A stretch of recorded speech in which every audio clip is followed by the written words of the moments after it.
Well, we're incredibly excited here at the Council on Tall Buildings and Urban Habitat to hear about Shanghai Tower's topping out. It's very much reflective of trends that have been happening in the tall building world for the last decade or so, which what we've seen is a major shift away from North America to Asia in the predominant location of where these tall buildings are being built. In this diagram, you can see every decade the location of the 100 tallest buildings in the world.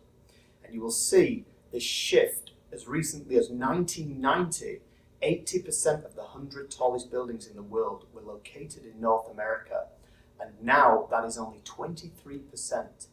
45% of them are located in Asia and 27% are located in the Middle East. The predominant country in Asia that has seen the most tall buildings, of course, is China. And if we look at the tallest 20 buildings in the world today, which you can see in this diagram, you will see that 10 of them, or 50%, are already located in China. If we extrapolate this to the future, in a study which we call the tallest 20 in 2020, i.e. a projection on what will be the tallest buildings in 7 years from now, you will see that this number rises. It's going to be at least 12 out of the 20 buildings will be located in China.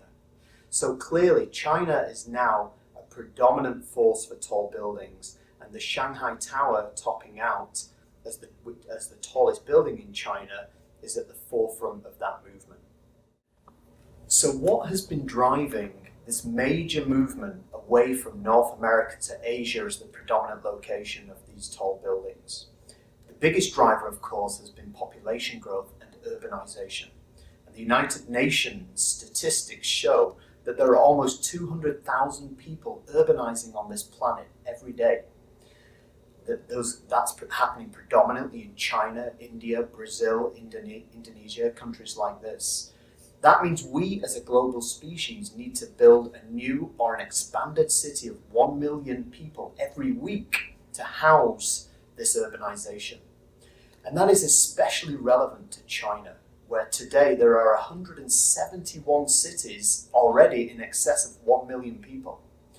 By comparison, in America, that's only about 9 cities. 171 cities in China, greater than a 1 million population. When we relate that to tall buildings, you can already see, although tall buildings have only really been built in China for the last 10 to 15 years, already there are 69 cities in China that have buildings in excess of 150 meters in height.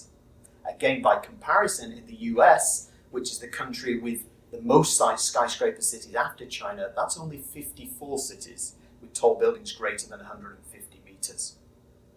Another trend that's quite important, we've seen a major shift in the function of these buildings, the predominant function and activity inside the building. As recently as 2000, which was only 13 years ago, 89% of these buildings were predominantly office buildings. Now that is less than half. 49% of the tallest buildings in the world are offices.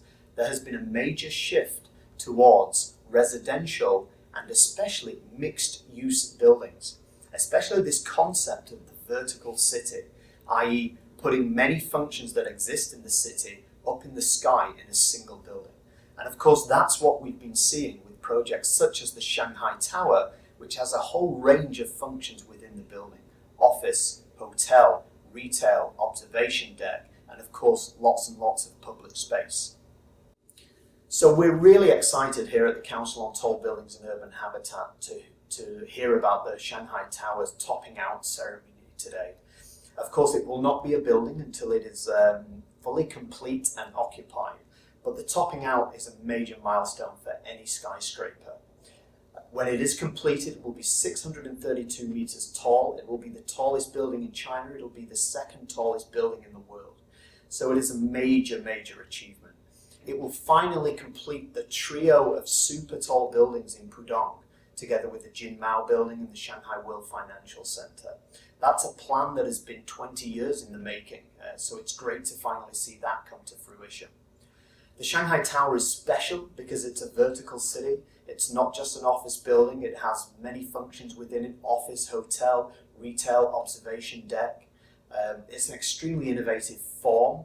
It's curved in plan and therefore helps to reduce wind pressure as wind can flow around the building. It's quite an innovative form. It's a fantastic use of a double skin facade.